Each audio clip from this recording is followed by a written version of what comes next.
guys, how's it going? June 6, 2017. I'm just trying a few things out here.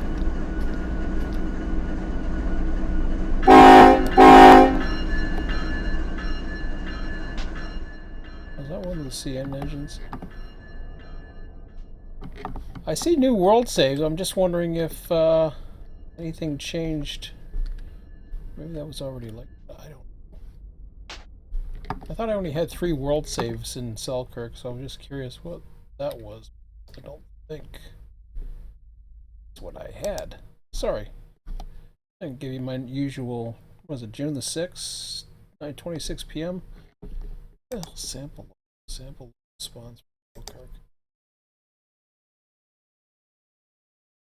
So there's. It looks like there's another one, but I'm not positive on. Maybe I did save those and I just don't remember. I don't know where they are.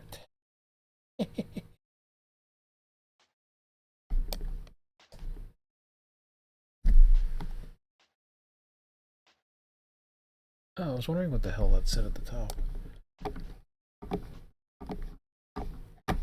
Oh, I don't know where I am here. Was that? Oh, okay. Those were my samples. Never mind. Okay. Anyways, just testing out some of the new stuff here, and so we got a new version. June 2nd, 2017. As you can see, we had the dispatch chat, which is showing up on the dispatch board, which is good. Definitely a good improvement there. Let's see what else we got. One of the industries, or no, you can actually specify a car type now. AI is up to 80, which I don't need for Selkirk, but California could certainly probably use that, and that's probably for the new updates coming out. Let me go with Selkirk project here, and I'll pause everything. Then we'll take a look around.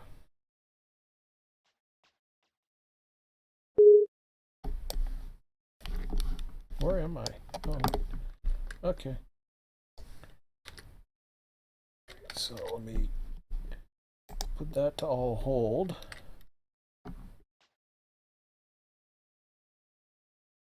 Put that back at. See, I lost the moon again. They haven't fixed that yet. This will put the moon back. Watch. There it is. See? I don't know why that is. It just doesn't know the moonlight. So actually, that's a pretty good one to test to see if. I should have left it.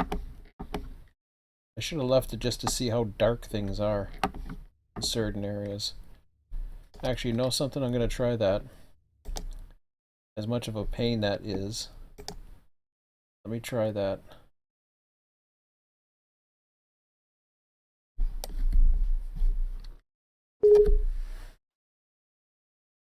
Yeah, that didn't do it right. That's back.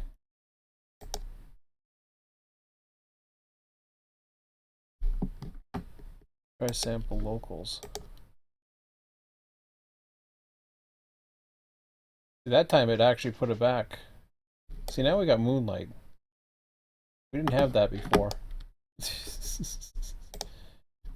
Give me back my darkness.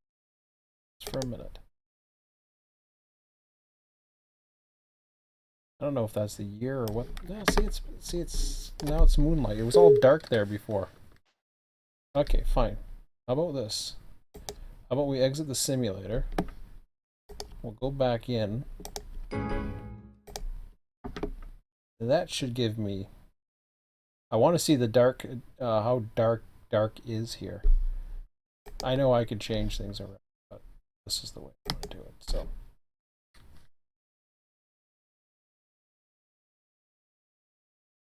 So yeah, I was a little surprised there. See, now that's dark. That is dark. Okay, I'll hold that. Freeze the time for now. And AI traffic generation off. So apparently you can go up to 80 now.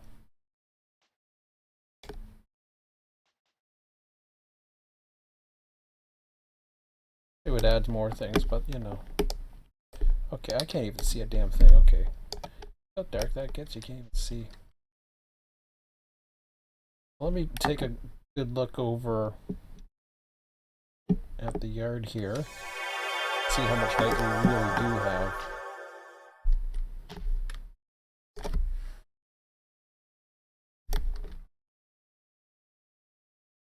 Not a hell of a lot, is it? Without that moon?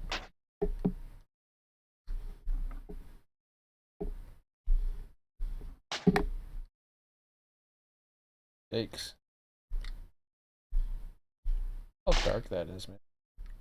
Jeez.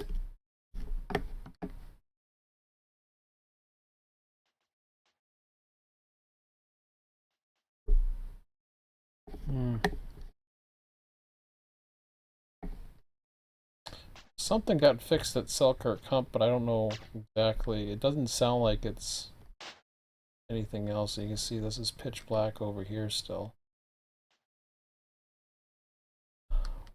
Over here. Besides nothing.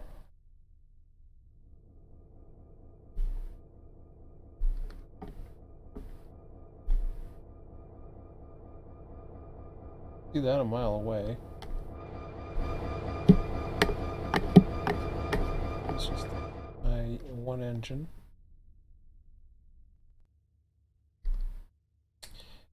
Might as well take a quick look and see. Like, see, you get a lot of light that bounces off here, which is okay, but that's a little bit further back into the yard. It's not bad, but it's not as good as I thought it was.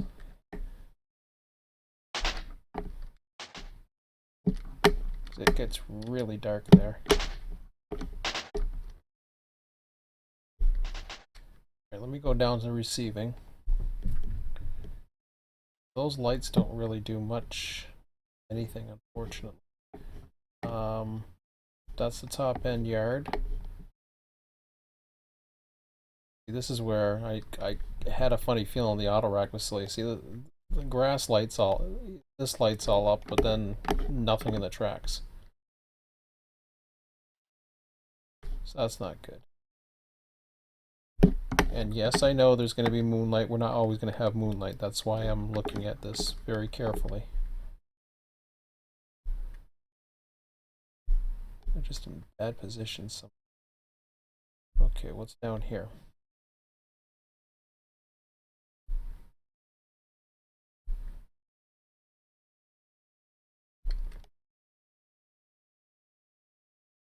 Receiving yard is starting to look very promising.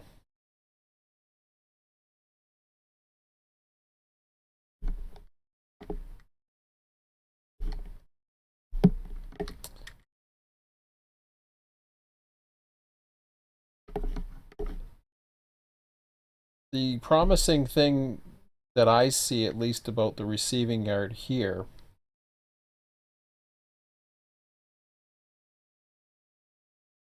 isn't so much that it needs to be switched during the day, but that there's enough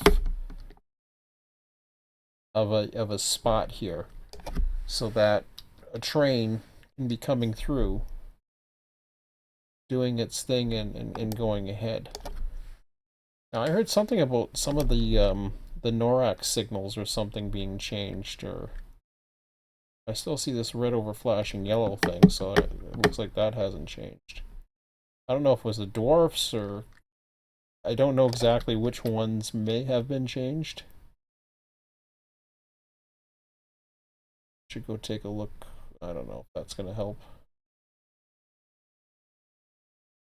Well, let me take a look at the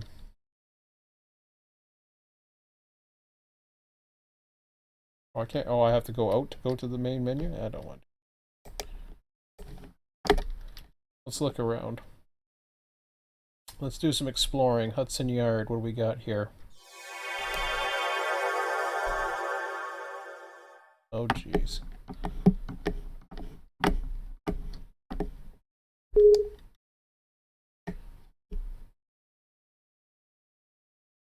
If I apply that, that's going to change everything, because then the moon will come back, and I don't want that. I was going to give myself some daylight just so I can freaking see, but There.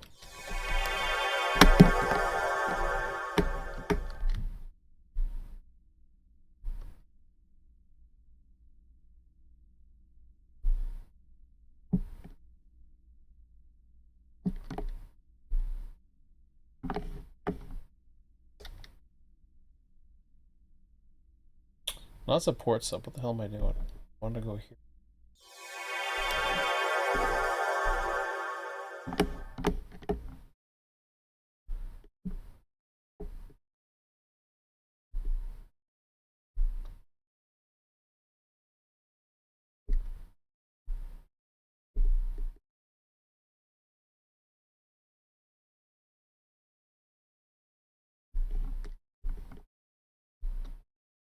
See, I wouldn't have not even know that there was. Oh,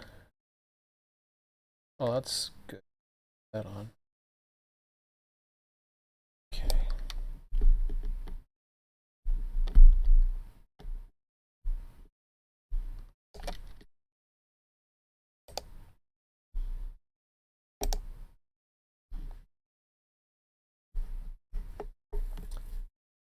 This ties into some of the stuff I'm going to be doing with industry, so I want to get this figured out as much as I can. Because I know some people are don't mind using flashlights and everything. There's a reason why I want to keep switching daylight. And this is one of them.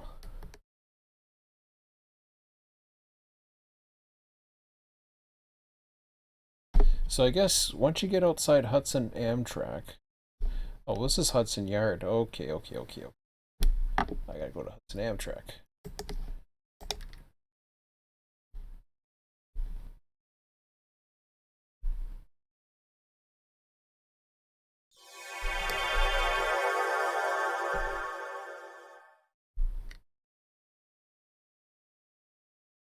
No, that's not the right way. I want to go that way.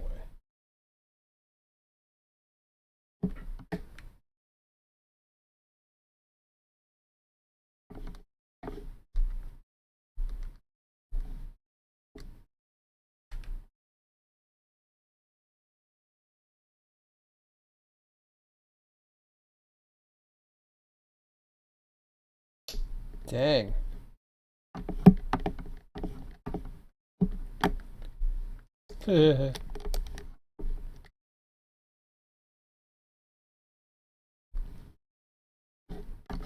Like, I know I can find a year, and the problem is I get the one, and then I get the moonlight, and then as soon as you hit the apply, boom, you lose it.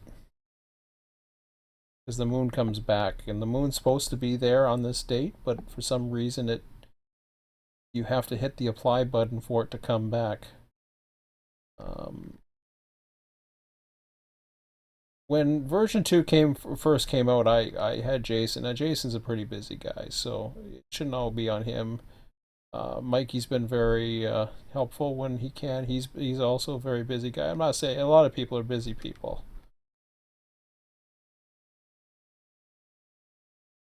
But because I'm not on the Run8 Depot, I tend to find that I'm kind of... You never know. I had no idea this update was coming.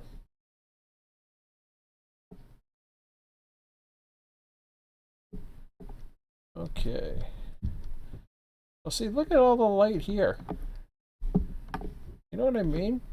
It goes from absolute darkness, and then suddenly we're in a city area here, and makes sense. You would have some light and stuff.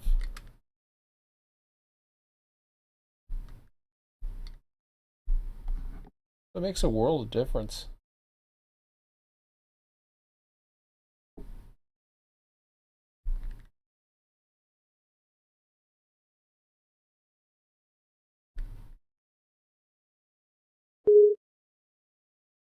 Yeah, you're all stuck at a red signal. Okay. So that's what I wanted to find out.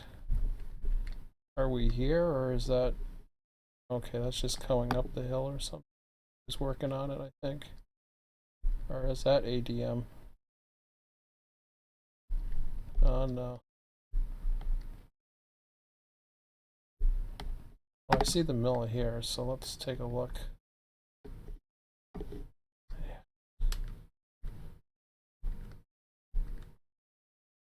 Okay, that answers that question. Oh. How about Lafarge Cement? Do we have some lights on in there other than the building?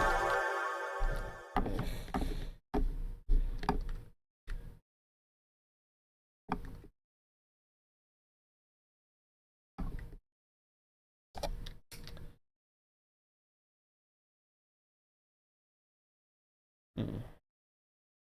You can hear the size of what? I was hoping the auto is, like I said, we're fine right now because we have moonlight, and it's going to take a long time to get through. At some point, we're not going to have moonlight, and I don't want to get in a situation where I am forced to switch under those conditions. I just will not want to. I would much rather run a main line or just dispatch AI trains around and go do housework. Seriously. I don't want to be bothered with that. Um, I had a question. It was a while back, and somebody was saying, like, why do you run in the dark? Why do you like running in the dark? The dark is beautiful. And there are the tools here. There are tools. I've seen some very well lit yards. I've seen some very well, beautiful scenery at night. Um, but that I understand the flashlight's a tool. I get it, and sometimes you need a flashlight to when lighting's not perfectly adequate. But when it's pitch black, dark like that, it's just ugh. Has no business being in some of these yards, especially not here in Selkirk. I know I'm being critical about that. I get it.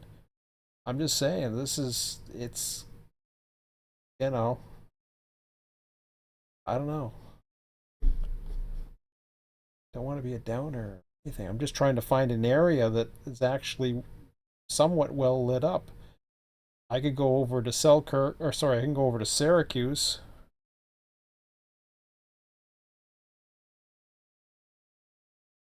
I bother doing that.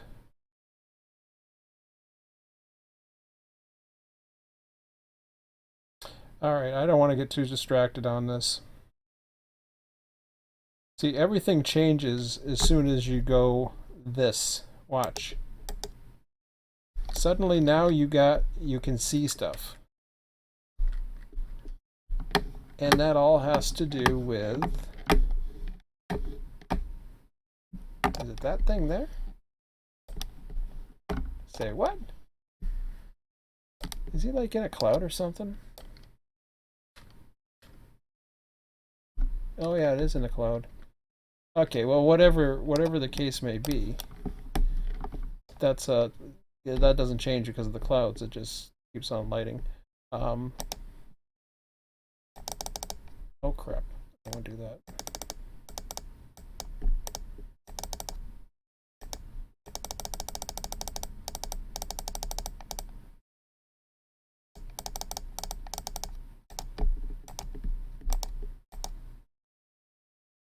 Okay, so like now you're at, well that was Lehigh Cement or Leahy or whatever you pronounce it. But as you can see, the lighting has no effect. Now you can see stuff. And that all has to do with the ambient moonlighting. I I wish there was a setting or a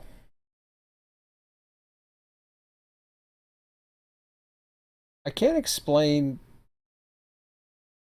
like it's not shadows that I'm thinking of. I don't want to add more shadow drawings and all that other stuff because shadows, they're great. I love them. I've seen some unbelievable sunset lighting effect shadows. I've actually seen some crappy looking ones too, like in some of the star effects. of Train Sim World.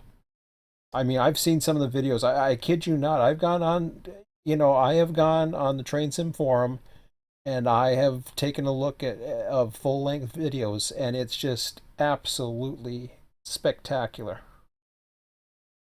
I can even live with the crappy sound. Honestly, the sound. I mean, as much as the sound kind of sucks, I can live with it. Just the pure beautifulness of that sim.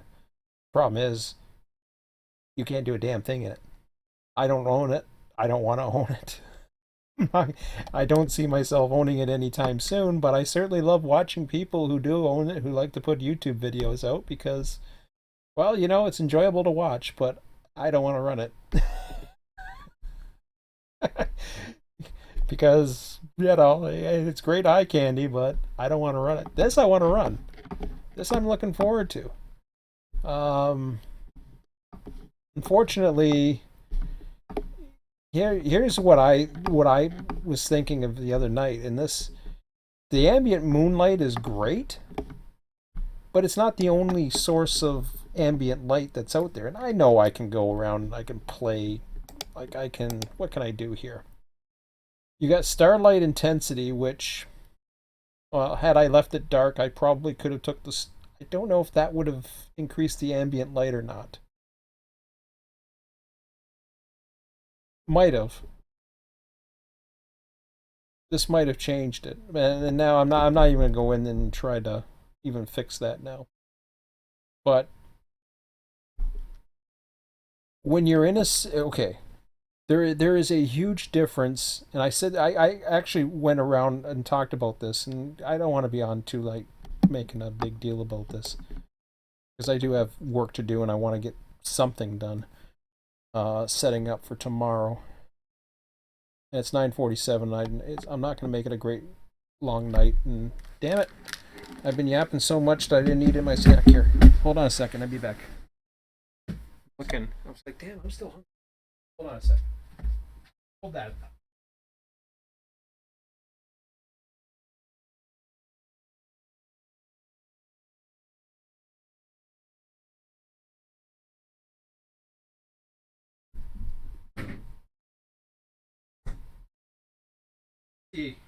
Installing stuff, and I forgot that I grabbed two little things and I ate the one thing, which is hardly anything, and well, this is hardly anything either, but it's at least something. But I forgot about it. So there's a huge difference, and I don't know if this is for everybody around the world or various places, but if you've ever gotten out of the city and you're in a area that isn't heavily populated everywhere, depending upon where you live, you generally have to be able to travel outside. If you live in a city, you have to be able to travel outside a city, um, either into a very less populated area, not just a couple farms. Farms on the outskirts of town are not going to cut it. You need to be a good 20 to 30 miles outside of a major population center with no light pollution. Those lights that are sitting there should be actually, not only should they be causing shadows, but they should actually change the ambient light of its surroundings because it bounces off of everything. And I could care less about the shadows. But when you have those lights on and the track is totally dark, and I know the moon's a lot brighter than those lights, I get that. The thing is, it should at least, if it doesn't bounce off whatever clouds are left, it should be at least bouncing off the atmosphere and the fine particulate in the air that you don't see. And what that is basic your standard light pollution. That's why even if you're in the city, okay, and you go into a field, There's no lights, and you're looking up. You cannot see as many stars because of what they call light pollution. It's got nothing to do with smoke. It's got nothing to do with chemicals. Well, it's got to do with a little bit of that physics and you know, water vapor and a few other things that are mixed in. But generally, all it is the ambient light that surrounds the air based on it becomes a source. So you can't see as many stars, you can't see as many galaxies with telescopes. It's a major like, and I did this. I did a lot of amateur astronomy. I haven't done it in a while, but I was very big into it at one time. Before I really got big into this, more recent years, I suppose. I miss doing it actually. It's a fun little hobby. I love to get my son into it, but I don't own property anymore. I don't live in my own property anymore. So really, since I've been separated, I stopped doing it. I never really. I brought the telescope stuff here, and I never used it. Never used it once. But I have all that stuff. It's fun. I enjoy. I appreciate this. Problem is,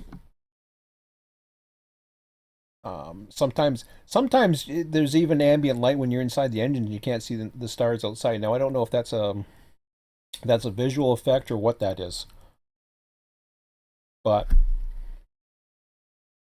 there should be an ambient light, even on a moonless light, that would be lighting up the nearby ground enough that you know that there's railway tracks there. You may not be able to see everything, but you should be, like, you wouldn't be able to see all the way down there, but you should be able to see something. I don't know how the hell you program that. It's an interesting effect. And the problem is cameras don't do justice for it. Because cameras are very light sensitive. So I don't know. I don't know what the solution is to it, but I'd love to see it. Some form of it. I mean, this is great with the moonlight and all, and you know, awesome stuff. But all right. So, anyways, that's my spiel about that. Love to see if what the hell all this stuff with the signals are. I'll show you one of the signals that I shouldn't be messing around with this, honestly. There was a weird signal here.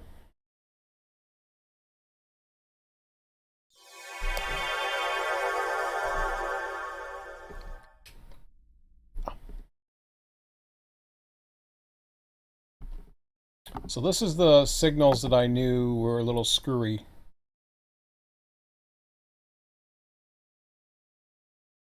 See, here we go with these red over flashing yellows. All right. So let's say we want to go down that away. Nothing changes. Okay, it doesn't like that one, so let's go that away. That changes. Okay. So the signal doesn't work on the left track, on main 1.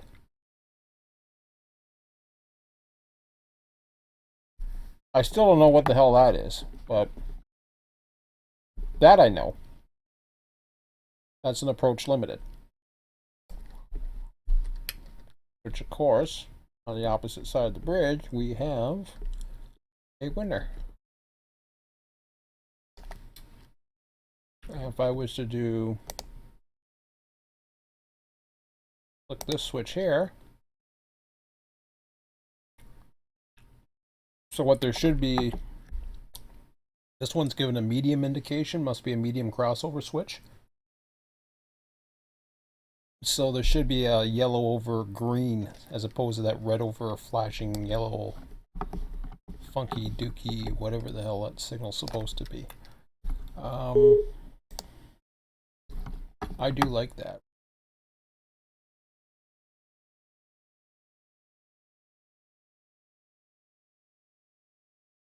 Ooh, Control Tab doesn't get rid of that, huh?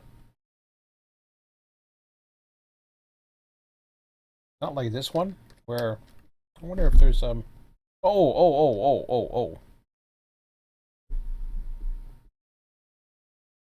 Well, is that?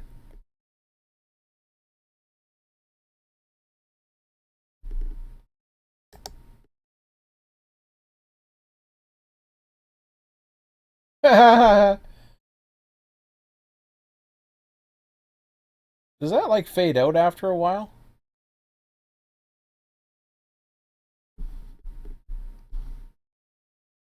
Or is that just weird?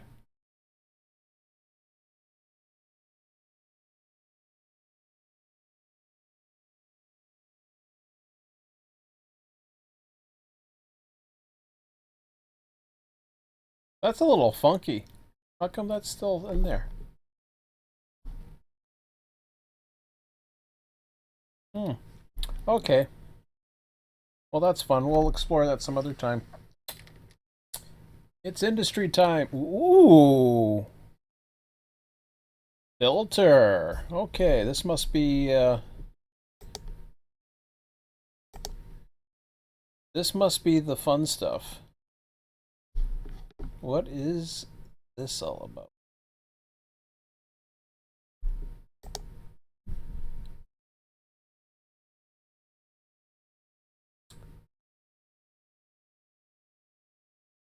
So this is your new filter thing if you want to have specific types of cars. I'm wondering, did they actually include a filter for the manifest trains? I don't think they did, but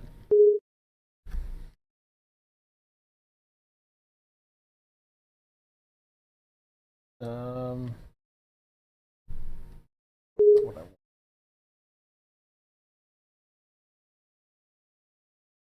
what I want to be.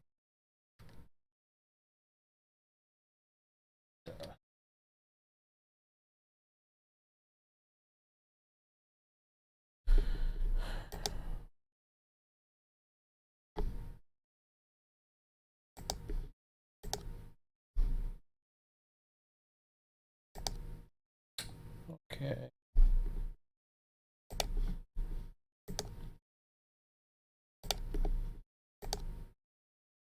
That's where you would need filters. There's so much potential in having this whole tag for industries thing. I mean, I appreciate the fact that at least now you can be particular to the types of cars, which is kind of cool. I'll have to play around with that. I'm not sure. I'm just trying to think now if I have some industries that I can actually utilize that for right off the bat. Allied chemical, yeah, I suppose so. I've certainly seen it like where potash cars are coming or really wouldn't want them. Um,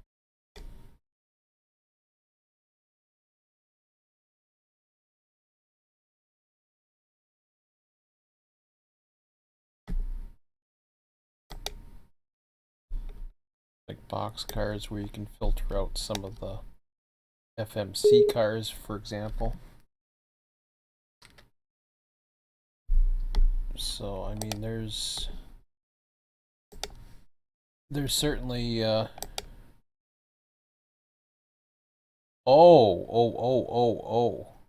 Yes, now I know. Now I know. I had to think about it for a while. I knew if I did that long enough, that would find it. So I go into the filter here,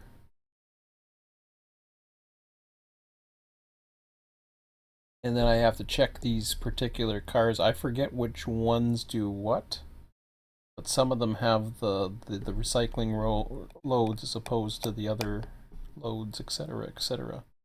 So that's where the filter can really come into play. So I'll have to play around with that.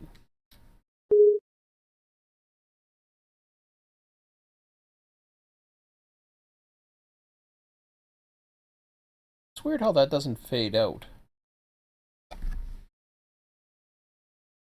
Doesn't seem to. So that's cool. Tank cars, yeah, I can see that. Covered hoppers, cement. Acid's interesting because it is the acid tanks. So you can really you turn the tank cars and turn them into. There's a lot of things. I'm trying to think of. You know, open hoppers for passenger cars. What can you do with the passenger cars, anyways? Can you actually, like, what is it that you can do with a passenger car? Is there anything you can do with that? Seriously. Box cars, refrigerator cars, yeah, if you want to. Box cars, yeah, coal hoppers can do different things. Gondolas, um,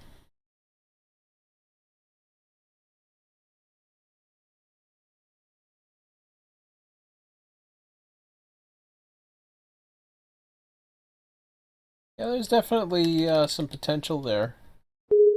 Um, Let me go out of this for a minute, and I'm gonna review some of the. I'm gonna review the. For those of you who haven't seen the changelog yet, it's 10:02. I don't know if I want to really focus too much on the actual industries themselves yet. I don't think I'm ready for it. As much as I want to get down to it, I'm really struggling here for this whole darkness thing. So I'm going to go back to the main menu. So you go into the help screen. Actually, I didn't need to do that because I already had it in without having to go to the help screen. But anyways, so this is what the changelog's looking like for June 2nd. Math error regarding Atlantic curves or whatever that is. I'm sure it'll help. Text messages now show on the F3 dispatcher screen. Yeah, we see that. Windows Defender and the red dots and transaction IDs. Road system modified to allow various road types for routes that use them. I don't know what that means. Oh yeah, there was a what? Talked about kicking or humping. If it's your responsibility, and if you have a bad connection, I guess that's just kind of a warning because a lot of people are red dot despair. Correct a situation to cause the red dot of despair when the menu settings and license code be lost. I don't understand what that means. Correct an enormous an error in a where GCO diverging seeds another diverging approach. That means correct a non-dwarf NORAC signal system to allow proper medium approach.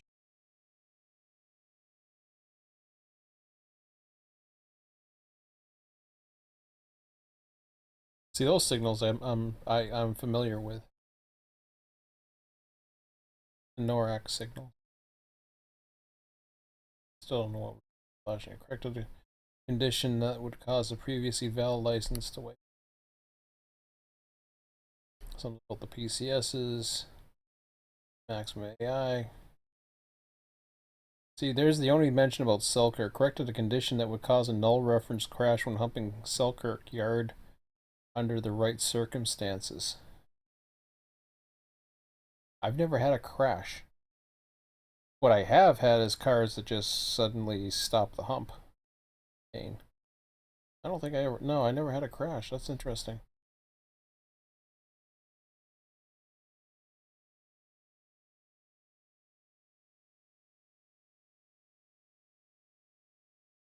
The volume setting.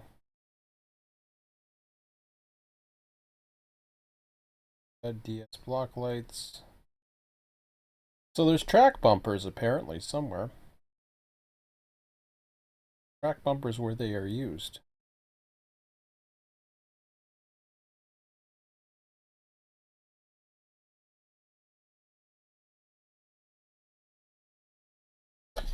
See that one kind of interests me. I'm curious as to what that means. Like, is there I don't know.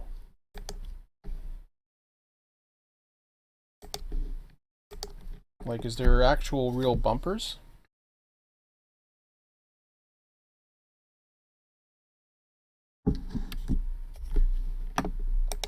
That I'm missing somewhere? Oh, did I not freeze the time? Okay.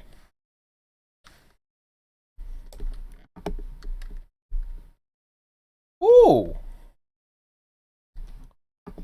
Do we have those in Selkirk now? Those are cool.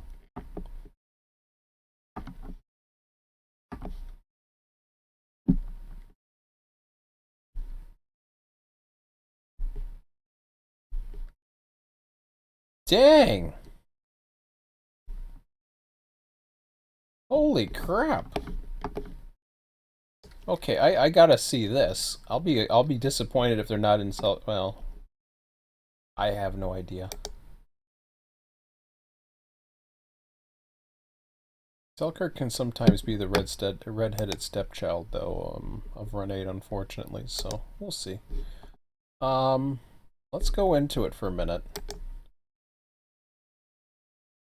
Yeah, let me just go extra board. Yeah, I just want to go extra board for now, anyways, because I'm gonna deal with the industries and all that. I'm not gonna worry about anything else. So let's go into Amsterdam. See what we got. That'd be really neat to see them. Well, I won't get my hopes up. I don't think so.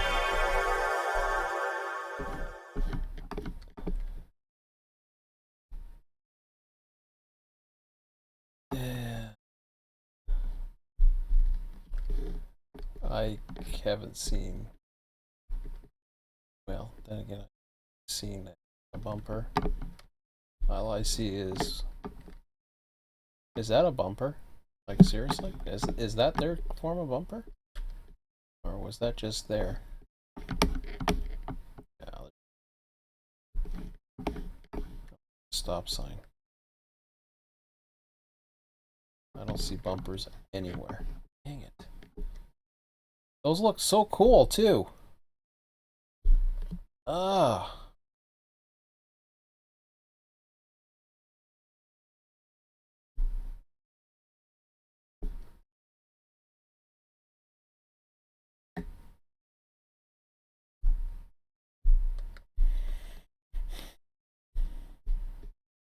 Hang your head.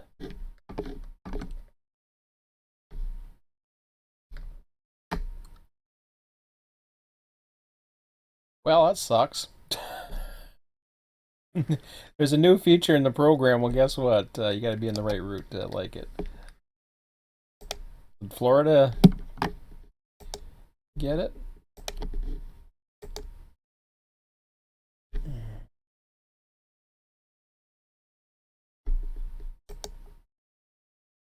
Here, let me try.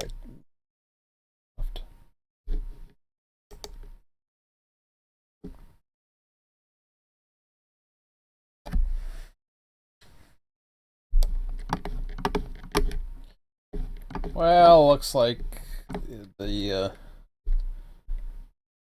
Run8 gods of California got to do it.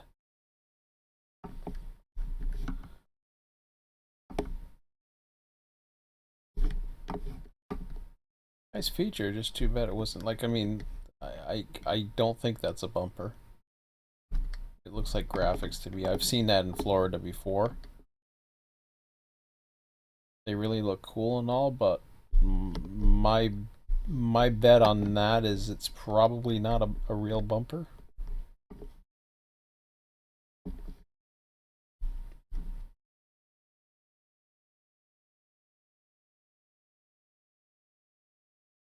Oops, that's a.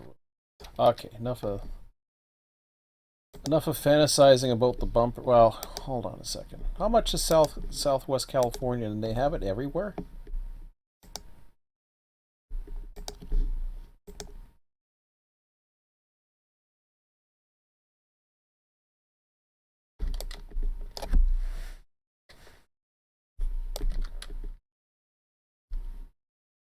See, they don't have it everywhere, and that's a little bit of a different one.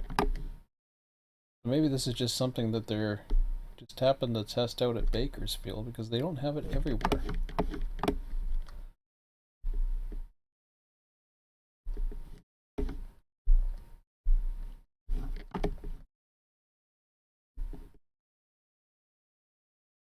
It seemed like BNSF Bakersfield was the first testing area. What's another one? Edison. Well, even Kern Junction. Around there.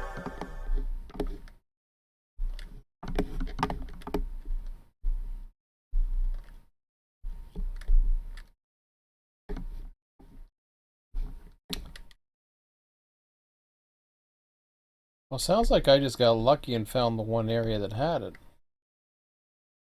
Unless those are bumpers.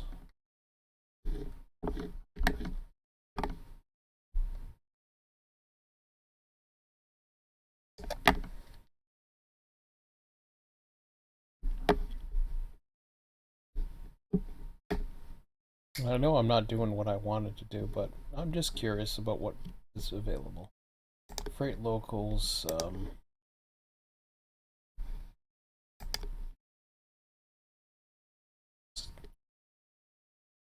oh, sorry.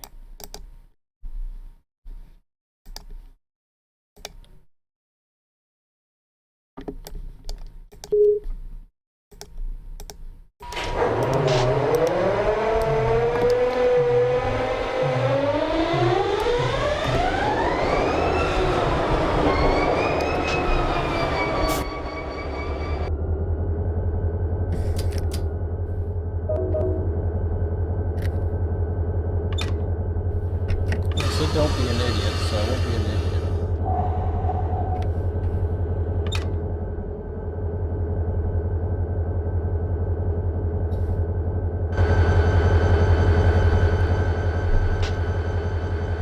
I'm just curious if that is an actual bumper or if it just...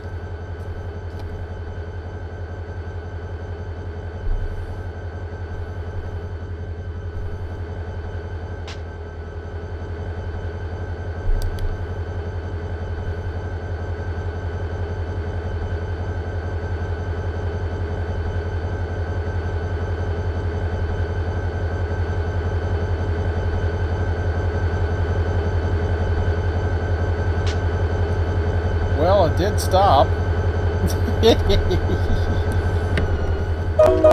That said don't be an idiot, so... Okay. So maybe it's not a visual bumper. I know it said don't be an idiot, but...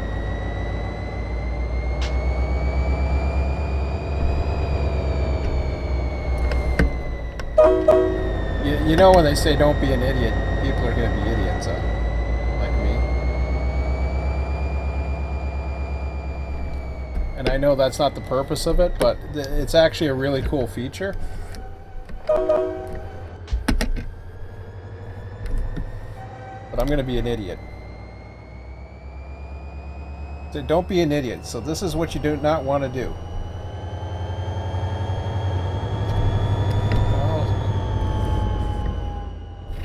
Is that just a public service announcement?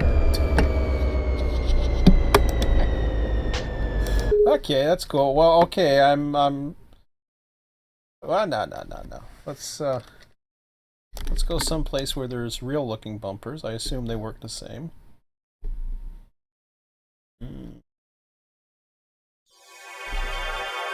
I like the pretty-looking ones. Maybe they were there before, and I just didn't notice how cool they looked.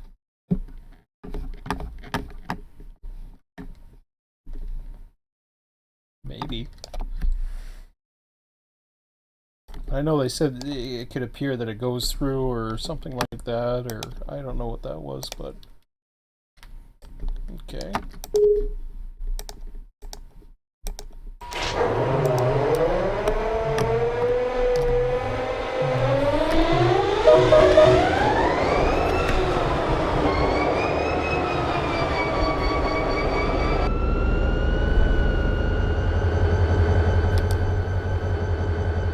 course, this is all single player, so.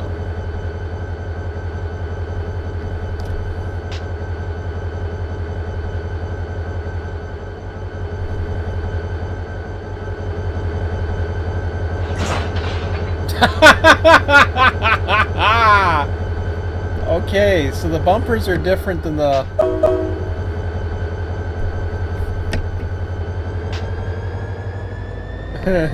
Okay, now I can be an idiot.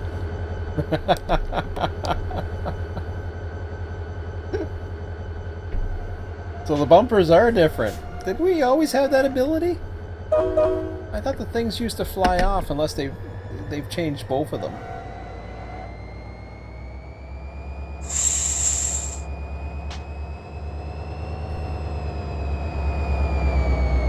Oh, that's why. That's the idiot part.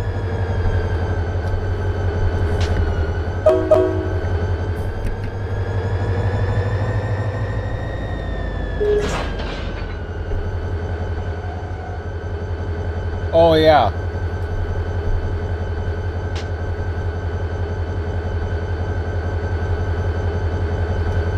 They warned us about that.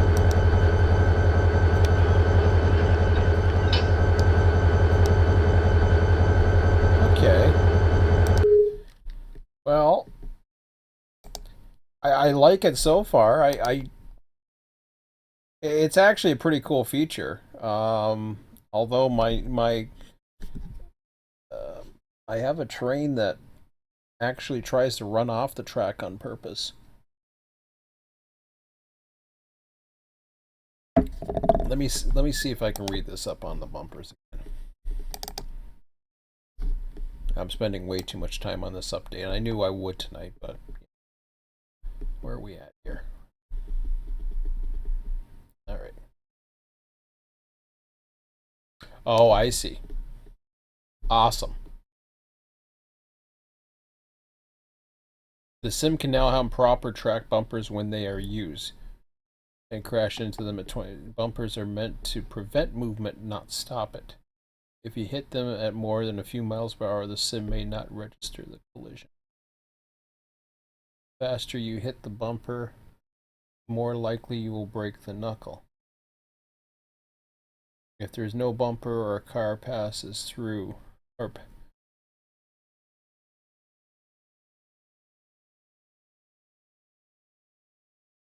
if there is no bumper or a car passes through one, version 2's existing normal end of track logic will apply. I thought their normal end of track logic was delete.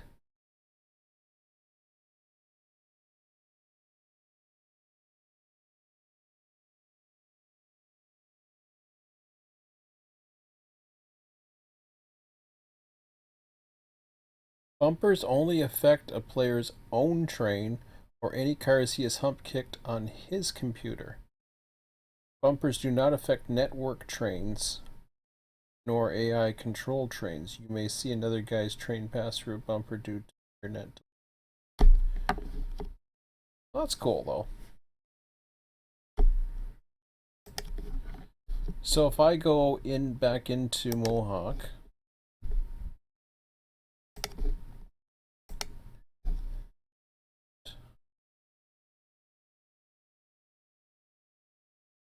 I'm just curious.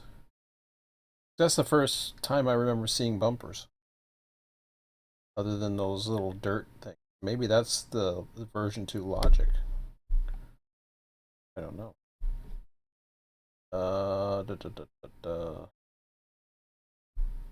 Let's go to Selkirk Hump Tower.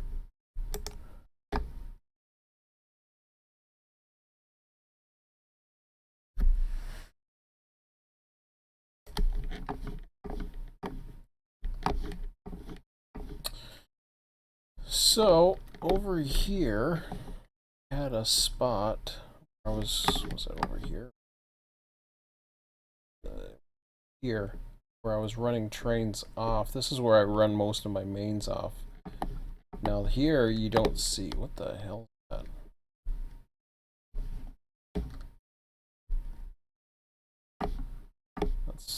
Looks like garbage.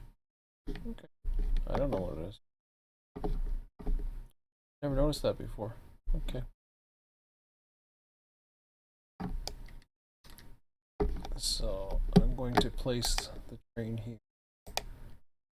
See what we can do.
All right.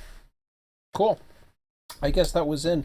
I know they took. I thought they took it out one time and then they brought it back. So AIs will just go ahead and delete themselves. But I guess player trains on the computer will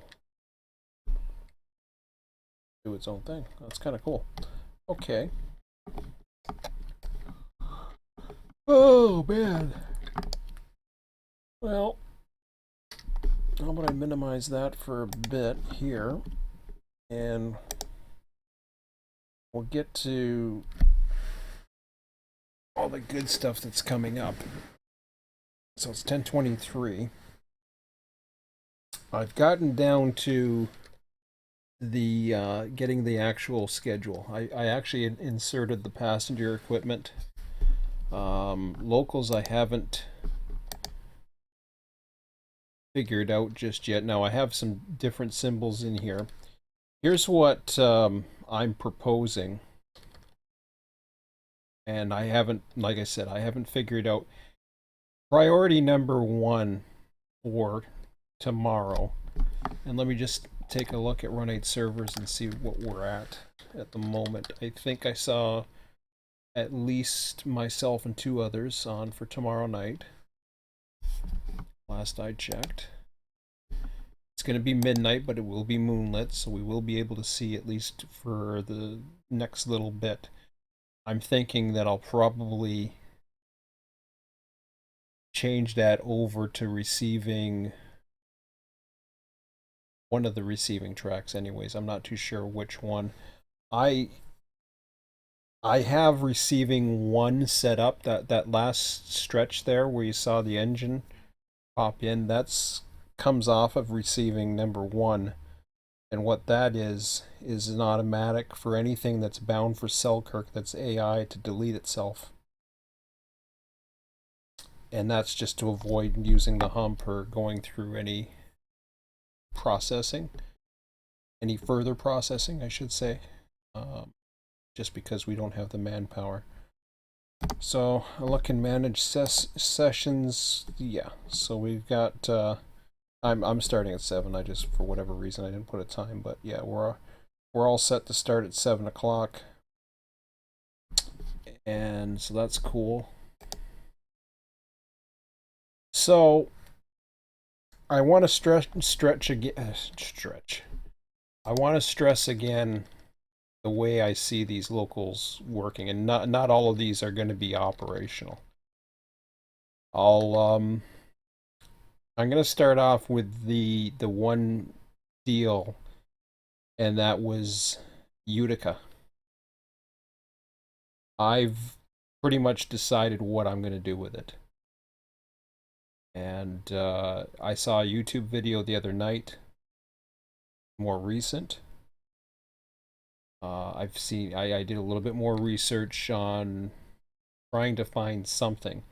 I finally found a CSX train that does switch it, although there was no mention of it. I think any CSX train could potentially do the work and not be listed as Utica on some of the previous schedules. It's not going to be a standard CSX train. It's actually going to be the supply train. So what I've marked as the supply train here, this one right here, B765, this was the Selkirk to Rotterdam Junction to Amsterdam turn. We already have Rotterdam, Amsterdam as a Monday to Friday. Now, this Monday to Friday thing isn't going to apply. But this is going to apply. And it starts at 7 p.m. It's actually going to start at 8 p.m. So once it starts getting dark, here's the plan. I'm going to run B765, or have B765 run at 8 p.m., even though it says 7 p.m. here. It'll start out and head over to Selkirk. So there will be work available to at least set it off, do whatever. You have the option of running the train. If you want to run it the entire length, you can. You know you're going to get dispatched if it's something that you like, running, switching, whatever. So that's going to be available. That is going to be a nighttime job. It's going to take at least up to 0400. It's going to be easily an 8-hour job. Easily. I can't see how. I'm trying to remember the last. I did run a train the other day and trying to get things to run. Like as far as hours of service and whatever, it's gonna take easily 8 hours to do. So it's gonna come in by the next morning. Things will be 0400. In the summer it gets bright, but other times it won't. The other stuff, as you can see, there's a lot of afternoon, daytime. There's a lot of daytime stuff here. So let's start off at the top. We got B757 Selkirk to Hudson turn, which is an 0900.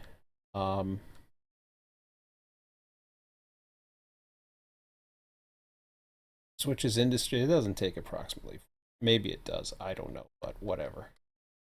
That says day 2. West Albany to Albany. It says day 2. It takes cars from B761, which is available to run cars to Carmen Sub to West Albany 758. But this goes all the way and does the Rent-A-Cellar local. So it does Rent-A-Cellar area. So B761 does it.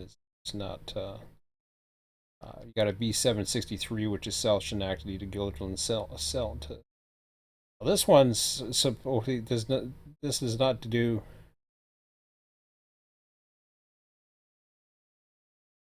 Why did I say that this one does?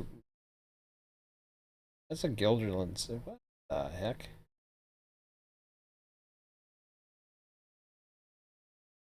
Oh, okay. Somewhere this was mentioned as a Rent-A-Cellar local. This is actually Guilderland Center. What's interesting is it's got it listed as a Selkirk turn for 3 p.m.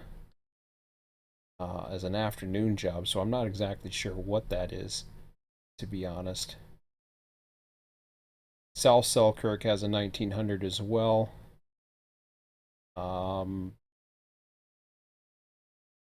So I mean, there is the potential, if you want to get the headlights out, or you want to use a flashlight or whatever, there is potential to run at least an evening job here. for that C711, which would switch the industries on the south side. I don't have any cars for them yet. That'll be added in. So I haven't, it's going to take time for this stuff to come. The bottom line is this: I don't want people to think, if they like running local, and I mean, the only person I guess I'm talking to, like obviously the only person that's running locals on my server right now, is Jerry. But I'm talking for, because I've seen other people who want to run locals too, and I it's just not, I'm not centering Jerry out, because I mean, I can talk to him, email him. Jerry sees these tubes anyways, so in a way I'm talking to him as well. If he does see them or whatever, and I'll mention it to him, so hopefully he'll understand. Basically, as I was saying the other night, I want, it's great that people specialize, and I don't want to discourage anybody from doing what they enjoy to do, but at the same time, I don't want to rely heavily on having to do something that I may not want to do. Does that make sense? I hope that makes sense. There's a lot of daytime jobs here. We can't run them all, obviously, but we can run a lot of them. When you combine some of these jobs, and if they go into the evening and there's time, and it needs, over the 72 hours it needs it, then that's fine. Like Syracuse, I'm gonna take a look at some of the lighting again, real quick. But I wanted to get, before I do that, I don't know what the heck these Z. I'm looking at various Z trains. I'm not running a Z train. What I'm using, and I want to explain what this whole thing with Utica is all about. Utica is going to be a train that actually runs out. Here's what's going to happen. The supply train. This is first of all, let me explain the YouTube video that I did see. The YouTube video that I saw was a recent, I forget what the train number was. I have no idea. I can't remember, but I saw a YouTube video. It wasn't one of the more common ones I've heard of lately that supposedly does it, that some people think it does, or maybe they use it for whatever operations they use. But anyways, it was another symbol altogether. It was just one of your standard Actually, sorry, I know which one it was. It was the Messina train. The train that came from, apparently, and I don't know if this is the normal train that does it, but it was a train that came from Messina, off the St. Lawrence sub, heading east. He came in here, and he picked up 12 empties. 2 of them were boxcars, 10 of them were hoppers. Now, the fact that there was, like I see these various industry names, or whatever you want to call them, which is, fine and dandy, whatever. It doesn't really matter to me. What I'm probably going to do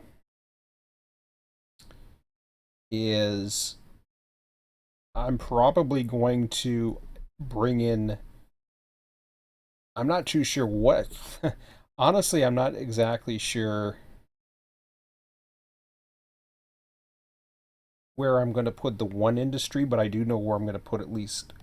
I'll put Matt Brewery in for the boxcars. Those 2 boxcars, I'll add 2 boxcars for that industry, or whatever the equivalent's going to be, because a lot of these numbers are going to be downsized a bit, because you only get like average 80 cars per train, and we already got 100 some odd various industries, lengths or whatever. I might put it into, I'll either put it into the siding, or I'll put it in the end of this track here, if that's not an industry or something like that. I'm not sure what. I'll decide later on where that's going to be, but one of them is going to be an industry that's going to represent the interchange.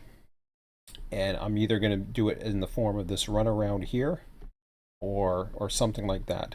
Now, UT1, I guess Utica 1, job 1, or main thing, which runs out of Utica. Now, there are 2 trains.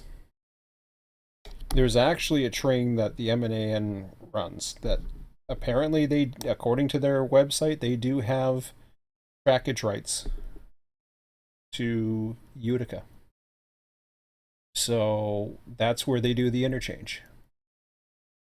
So everything points that they have trackage rights that they can do the interchange. They are also apparently this railroad here they have trackage rights on the Adirondack and Scenic. Perhaps that's where the line goes or something. I don't know exactly what it is, to be quite honest. I can't remember, but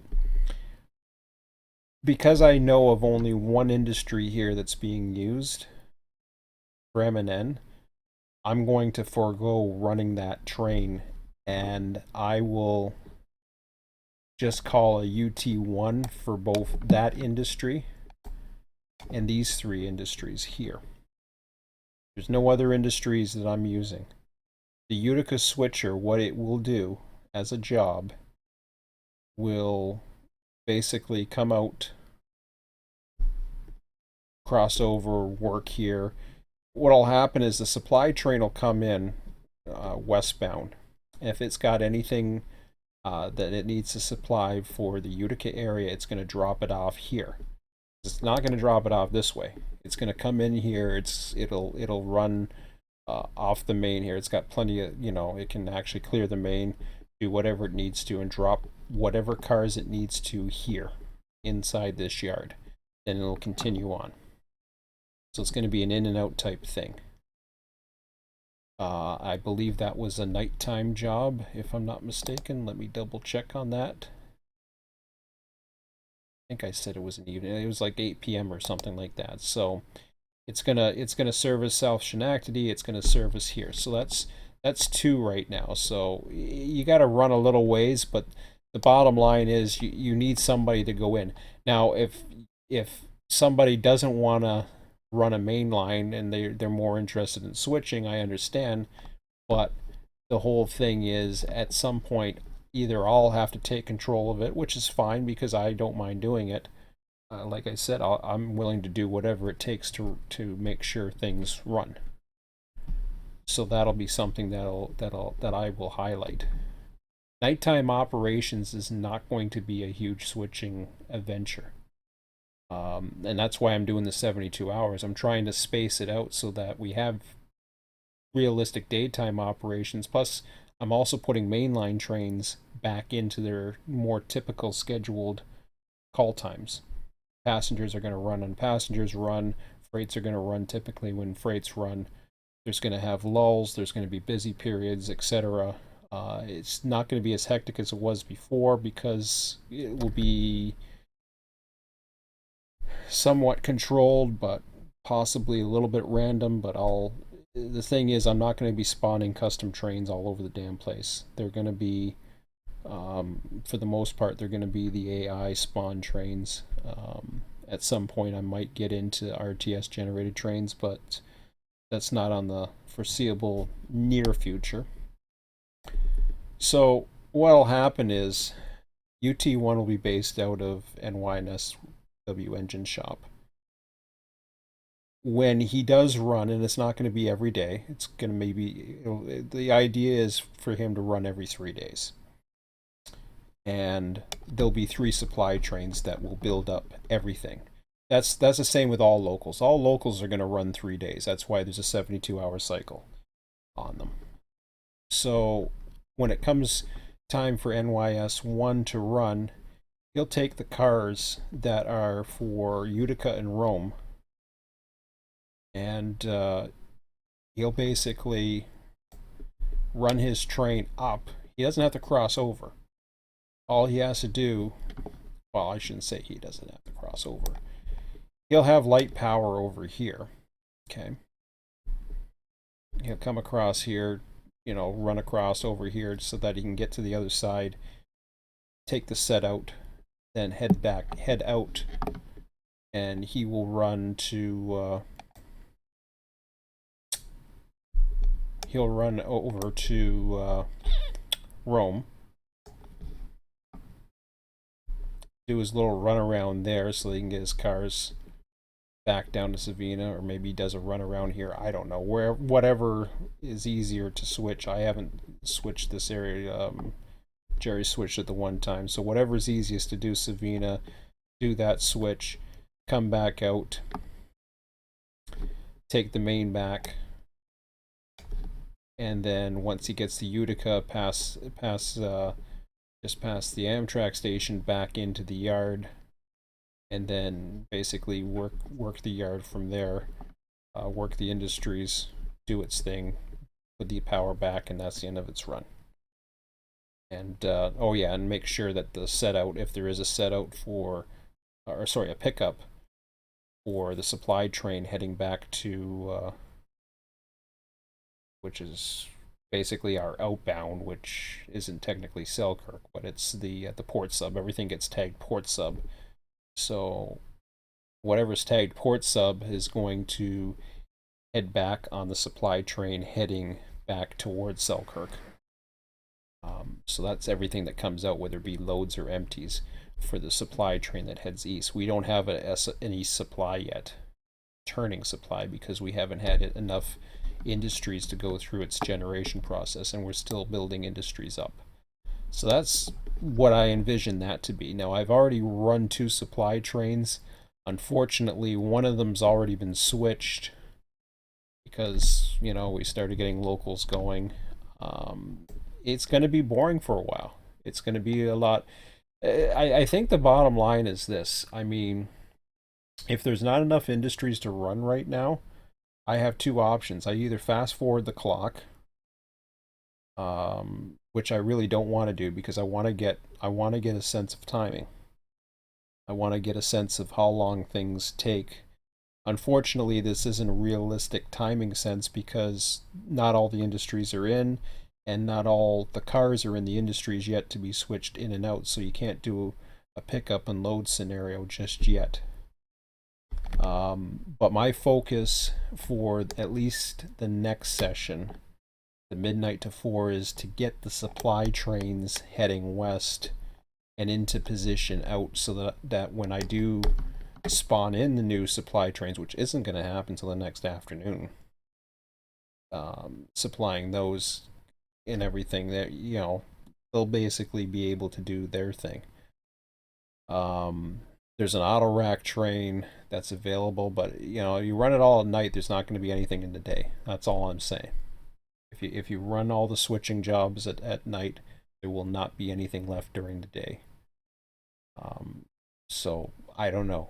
It's one of those things. There's just not going to. I don't want it to be switch all the time, because I never designed it to switch all the time. It's just, for me, it's unrealistic.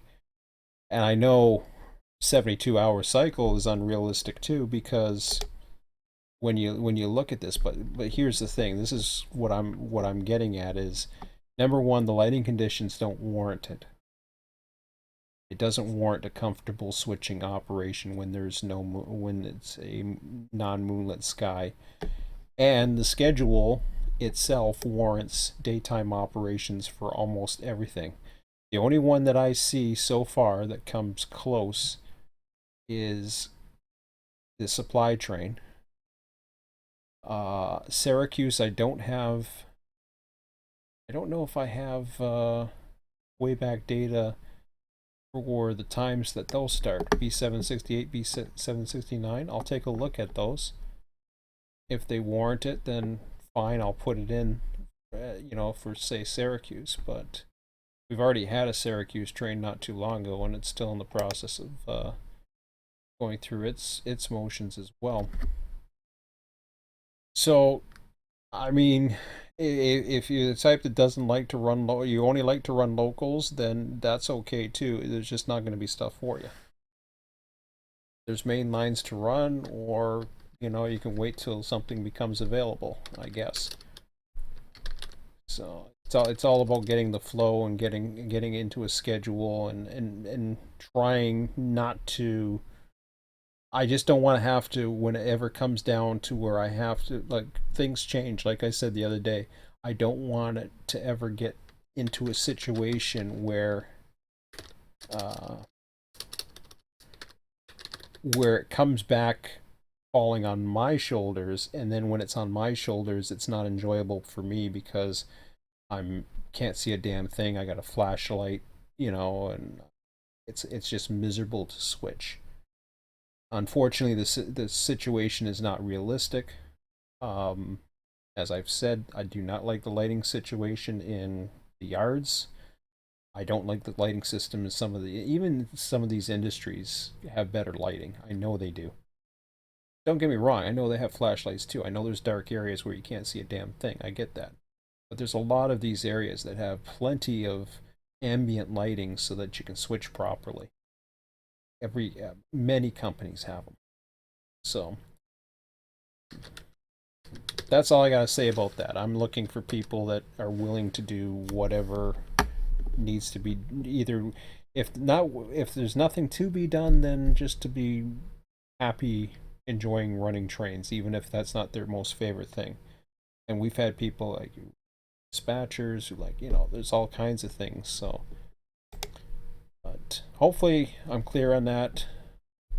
If I'm not, I'll I'll address that later on. But so let me just take a look and see if I can find the am I in January 2? Why am I second here? Let's go here.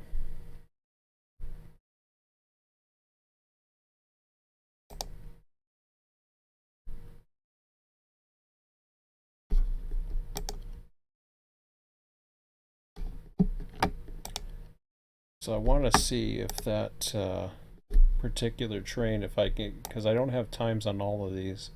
I got them on most. I don't know why I don't have them on the other ones, but go with the locals. New York.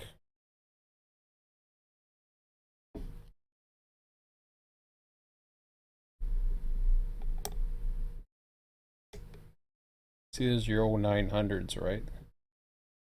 1030 South Schenectady 760. See that one. Okay, there it is right there.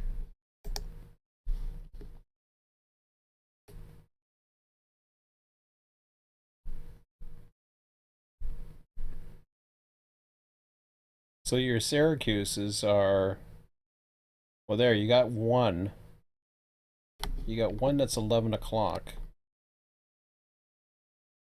And I don't know which one that is. That's B768. So there's one that's potentially overnight at 11 p.m. In reality, that could be a nighttime job, but would it be right after a supply train arrive? It could. It could wait for the supply train and then, do its thing there. What did I put down for B768?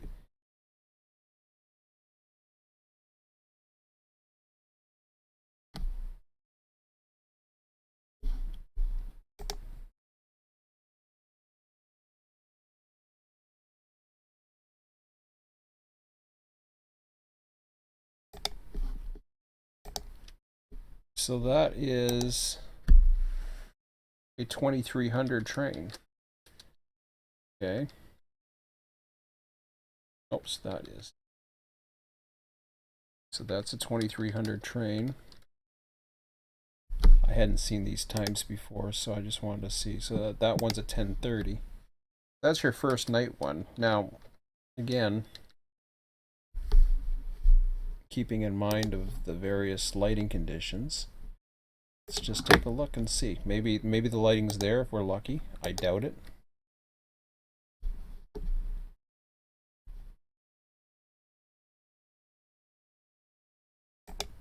I'm gonna re-exit the simulation just to see what it looks like here.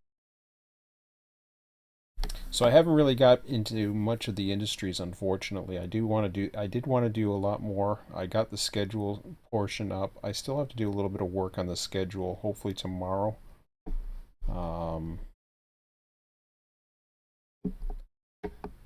That might be a work in progress, to be quite honest. Worlds. Let's see here. Let's launch up the world and see what happens. We'll take a look at it. If Syracuse is light enough, then I'll be willing to give it a try. But then again, like I said, we're already put all old. That'll put up to there. Oh no, that was already off. This time. Interesting. Well, it didn't save it. That's why. What was the other thing I wanted to do? Oh yeah. Just freeze the time for now.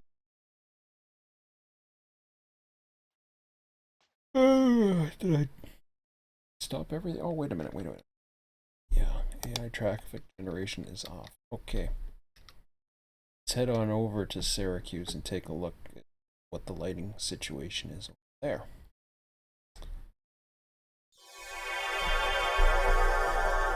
Well, that's not a good sign.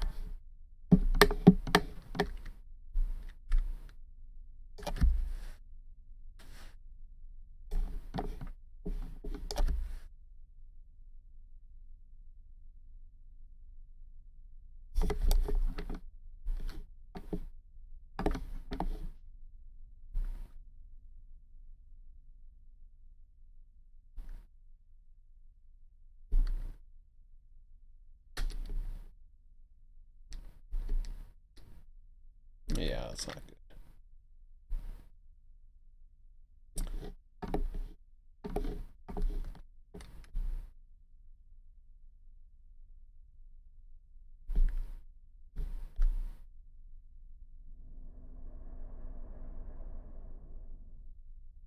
Oh, that's lit up. So your intermodal facility's got some lighting.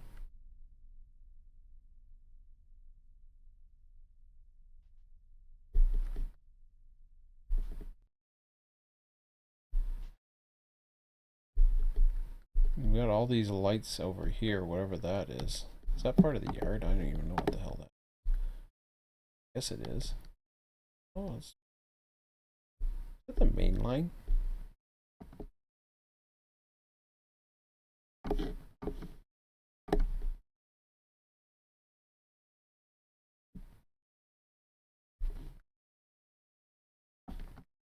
It looks really good. See, this is what a yard throat should look like. So you got a nice area. It's pitch black out. So you got plenty of light. The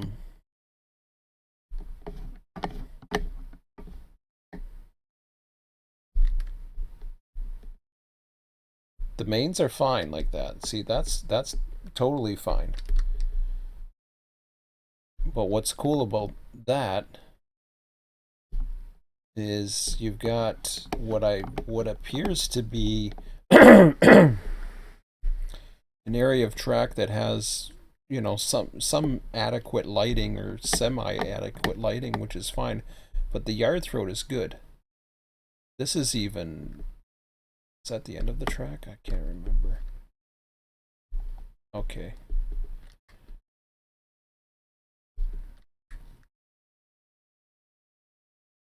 Again, auto rack facility. I think that's the auto rack facility, or that works fine.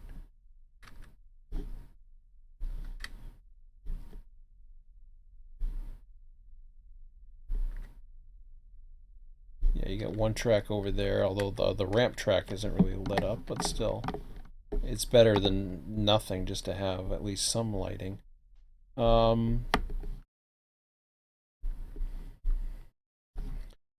I kind of like that better. That kind of lighting is better in service areas as opposed to Selkirk, which has got a total opposite. It uses those bright ass lights for everything, but then when you get your switching area, then it's dark and you can't really see much to switch.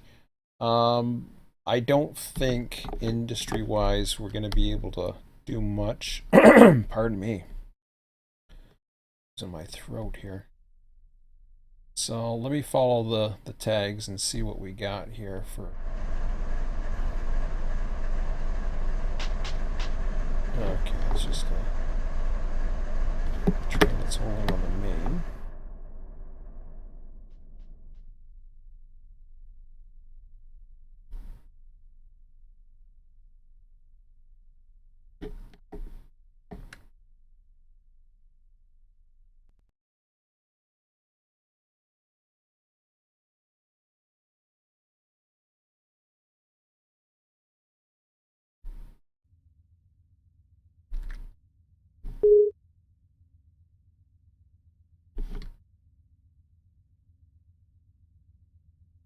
See, that's pretty good.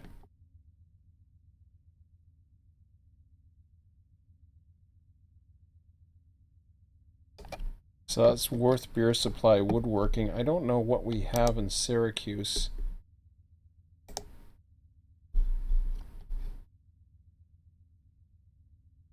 I got it as whoosh. So, I mean, you know, there's some potential here for that. Rock 10 Conagrated packaging.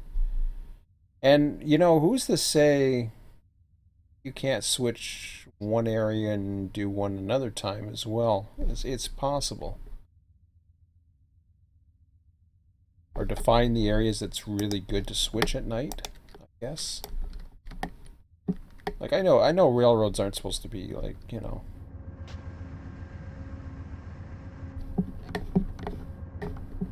What the hell? I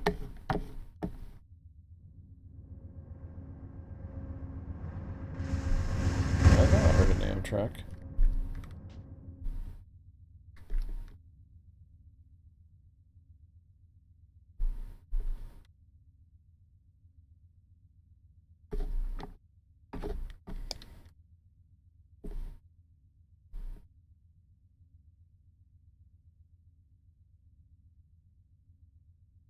And he's way back there. Okay, what about down here?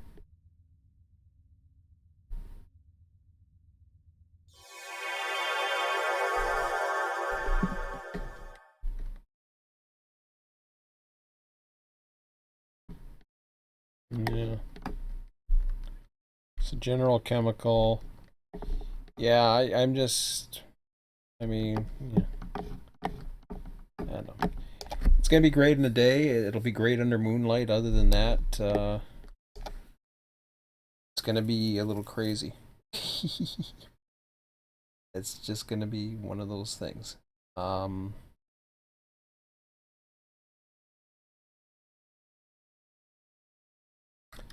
So let me just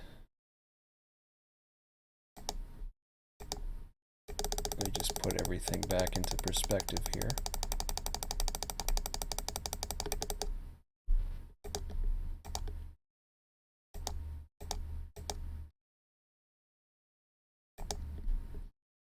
So what do we have looking forward to as far as moonlight goes? Okay. So right now at midnight, now mind you, it's been up for a little bit. We're okay. When we go over to here, we're on a Friday right now, so we go. That don't matter. Day of week doesn't matter so much, except for mainline calling times. If I was to hit that and hit apply, it doesn't really change much pattern.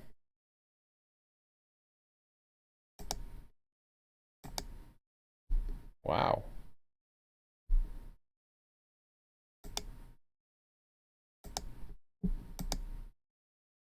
Oh wait, that's amazing how that didn't. That's a little strange. June 26th. It barely moved.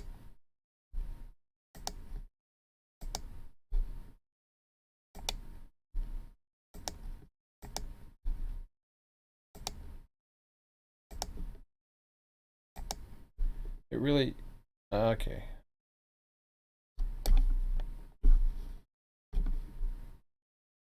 Okay, now it's a full moon up there.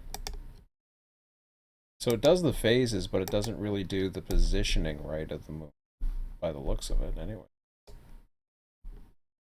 Because the positioning should be changing from between here and here. It should be constantly moving. At least I thought it did. Not like I thought I did, I know.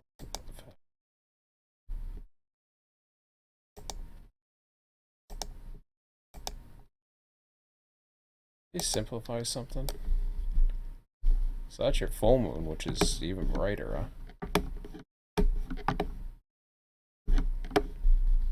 So how much more potential moonlight do we?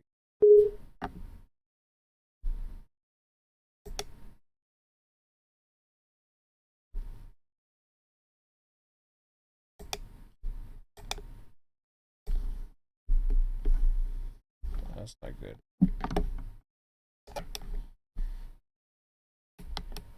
So he's just coming up, so you can barely see it now. But so by the time we get like 5 days in, then we go into here. Then you go back to here, boom. It's now gone. I thought this was more gradual with the moons because I thought you could see eclipses and all kinds of crap like that. I would expect to see the moon gradually. That's how I used to do it.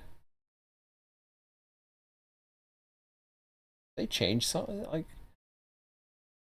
it's as if they've changed the moon phases. Like it moved a tiny bit, but that seemed more relevant to. It didn't seem relevant to the proper. It had the right moon phase, but it didn't have the right moon position. And like I said, I got the reason why you have the phases of the moon is the moon position and relative where the sun is. So as the month goes on, the moon will rise at different, like at a gradual change of time throughout the month. It's just strange. Okay, how about reset the system time? What is it, 11:03? So it's an approximate, but it's not quite accurate.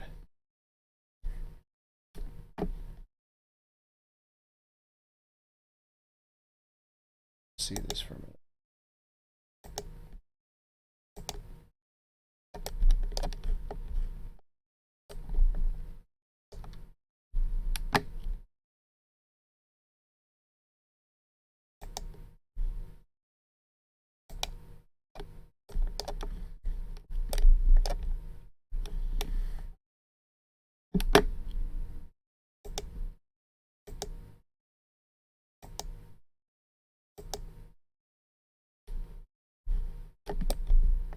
Okay, that put it back that way.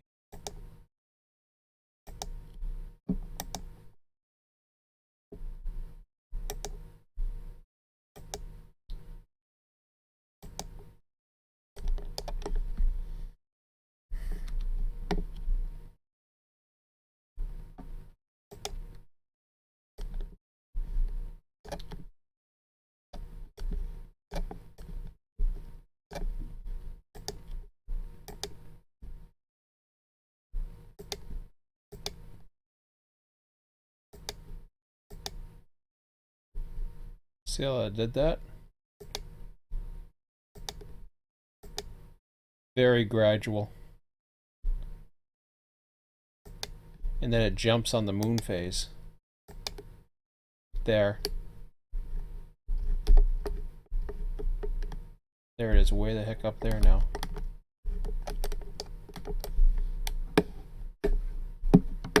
The moon phase changes, so it's not exactly...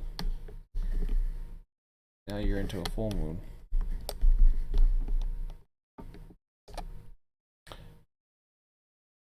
So I thought, yeah, I thought it was more gradual. It looked like they simplified it.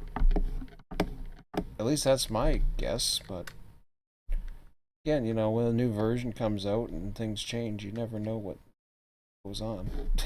So I used to like it. It was kind of cool, but I don't know why they would change that. Maybe it was because they had to include the year. The year data played around with something, but I don't know. Oh well. What time is this? 11:05. Let me get out of this for now. I'll show you what I'm looking at. If I look at main lines,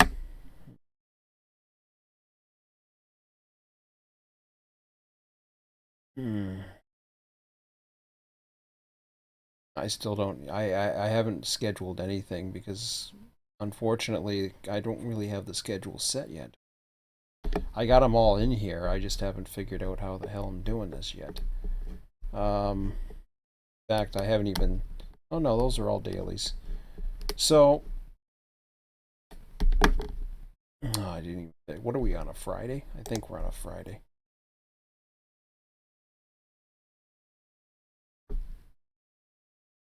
So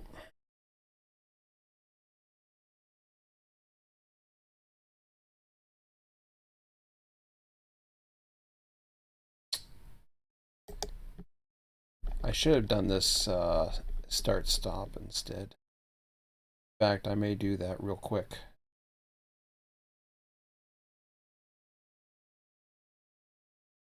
Let me do that. There's a reason why instead of west east, I'm gonna put a start end. So it's basically where it's, hopefully that makes sense. Exited. That's an even. We know it's all that. But anything that's odd, 63, 9, 15, 12, 40. At 12, 1140, 1455.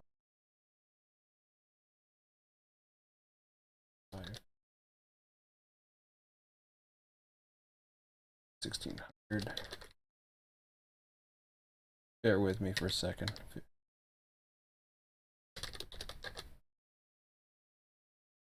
I don't screw up on any of these numbers. 1730, 2050, 50.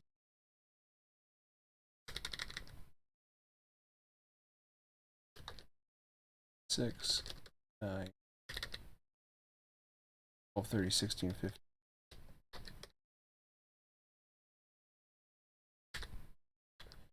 715, 1445. 745, 1145. 45, 18. 445, 830. 515, 845.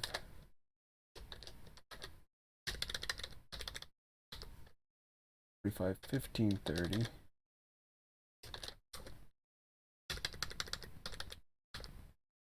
8 a.m. 30.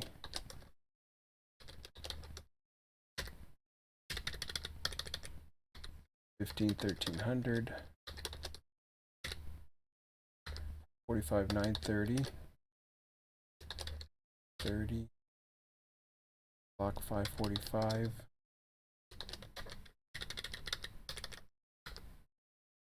7 o'clock. 5.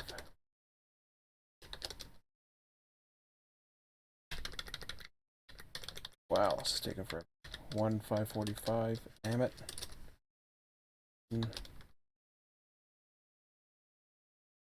545. 745, 1130.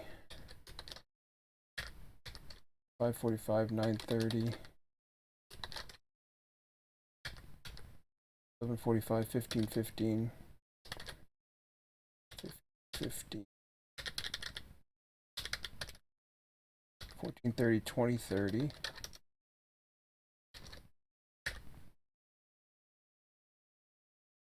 So there's Q232's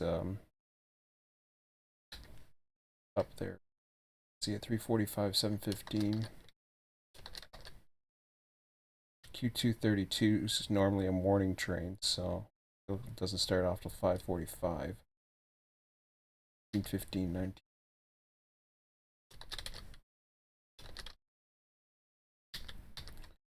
4, 7, 745. 1, 5. Yeah, 2200, 145. 1500, 17, 15. 122.45.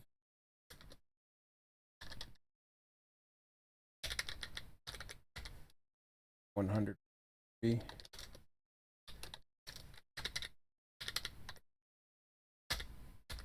1400, 1800, then 2 a.m. to 7 a.m. Okay. So for a night like tomorrow night, what will happen is we go into the filters. Okay. Those are the days of the week right here. So if you go 1,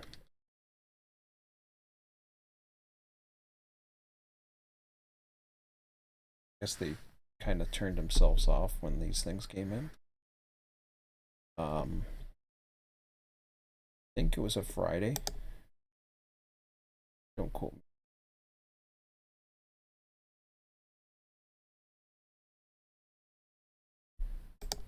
So if I was to sort by the start times, then what I could do, I could filter on that, or I can put in the times that typically be. So the only one that I see remotely being an issue is that Thursday Q1. But everything else, so what'll happen is for the Fridays,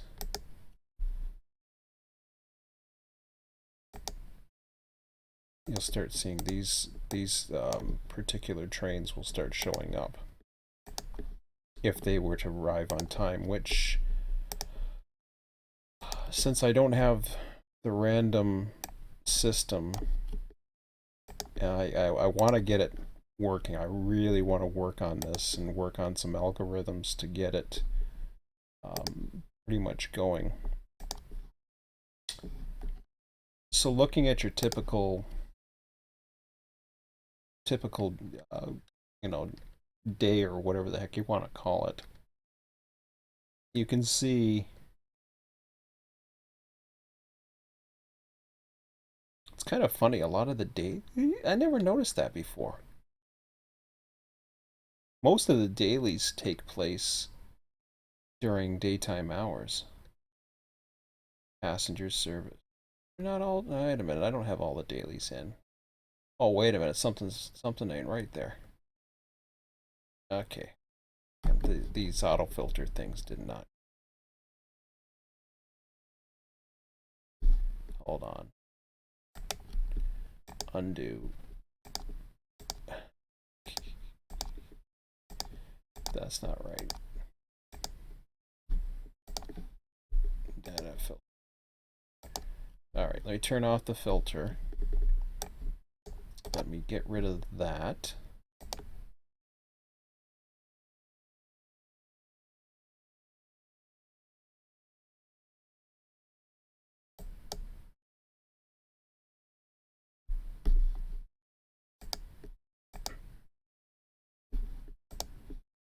Actually, let me undo that.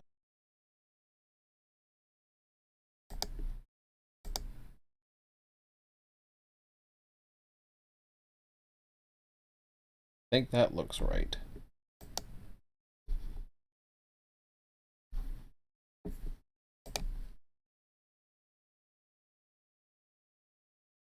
Yeah, that looks better. Okay, so turn off the filter. Delete this.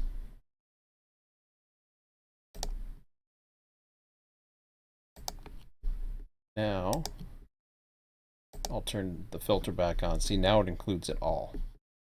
So if I was to change this to sort. Okay, now you're seeing,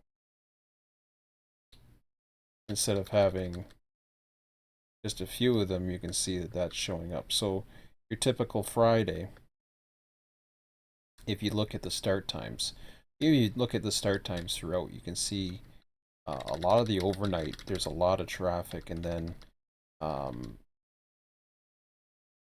it kind of dies out in the afternoon. In the afternoon, it lulls out a bit.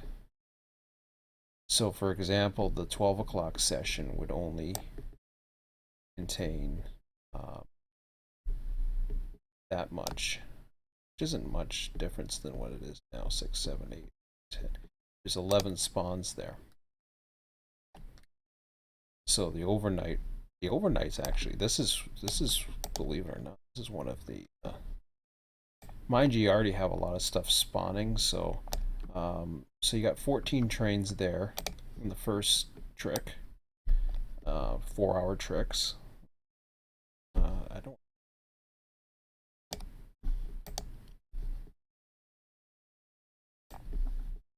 And then the early morning, it dies off a bit. And if it's on a Monday or a Sunday, it's really going to be noticeable. You can see Sundays and Mondays tend to be the least busiest times for the most part. But you know, fortunately, we're on a Friday right now, so there is a lot of potential, but it's not always that way. So yeah, as I said, there's not that much, but then for the next phase, you've got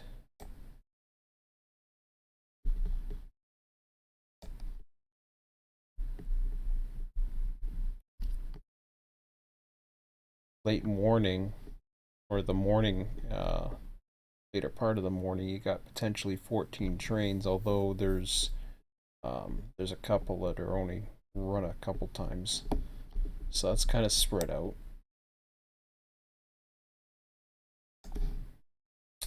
Then the afternoon, that's the interesting one, because right there only got 11 trains, and some days it could be as little as 8, one every half hour that gets spawned. By the time you get into the evening, 4 o'clock to 8 p.m., you've got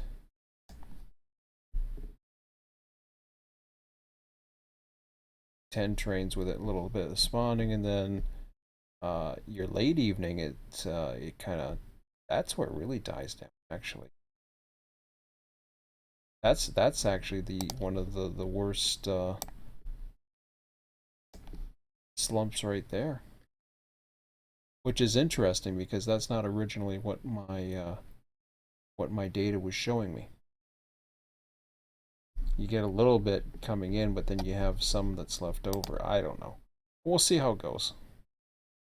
I'm gonna give it a shot. That's not counting the locals, so afternoon lulls are very common with a lot of railroads, but that doesn't look too bad, considering there's some passenger stuff and everything else. So we'll see how it goes. I gotta watch my bandwidth, so I'm not gonna try to be doing too much videos. So tomorrow night we'll be on.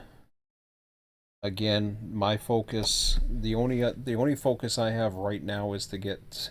I don't even have the industry set for the auto racks, which is okay because, quite frankly, really doesn't matter that much at the moment, anyways. I might get them done just for the sake of getting them done, but there is an auto rack train coming in the anyways, so maybe I'll just get it done just to get, like I said, to get it out of there. I'm not too worried about it. The auto rack facility is going to be an interesting little mix. But we'll see. Oh man, I've got to work everything out. I got to get all the industries in.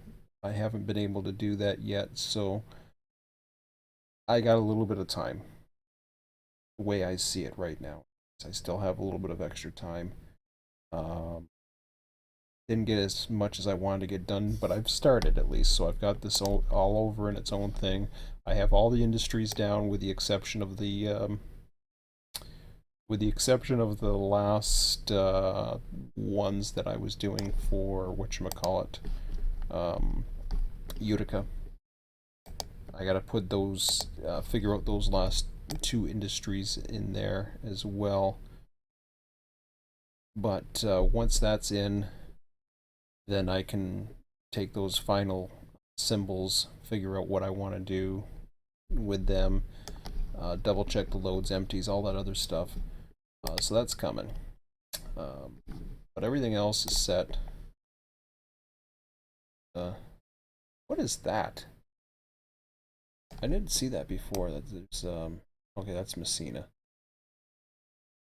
Just double checking because there's like some extra little trains there. Messina. All right, I already seen that one. It's up to by Quebec and Oak Point. Okay, we don't have to worry. So, anyways, I think that's all for tonight. I'm probably gonna call it the night. So, but I will be on tomorrow before the session. I'm not too sure when exactly. 7 p.m. start time for the session. Of course, I'm always starting the server. I try to start at least 15 minutes before, but you'll know when I'm on the live stream. Live stream usually starts well before 7 p.m. anyways, if all's going well. So I should be fine. I'll be on, hopefully doing some last touches or whatever I have to do. But the key is to get the, as I said before, I want to get those supply trains out of Selkirk so that I'm set up for everything else. And then I'll figure out if we're going to use the receiving yard at the other end. It looks like that's probably the best candidate for some type of lighting when it does get dark. And I want to make sure that Selkirk is available for that. Anything that's available and makes it easy, then that's fine. I don't like it, the fact that it's way down at the other end, though. I'm not too about, but we'll see. Anyways, that's all, guys. So I'll see you tomorrow. Take care.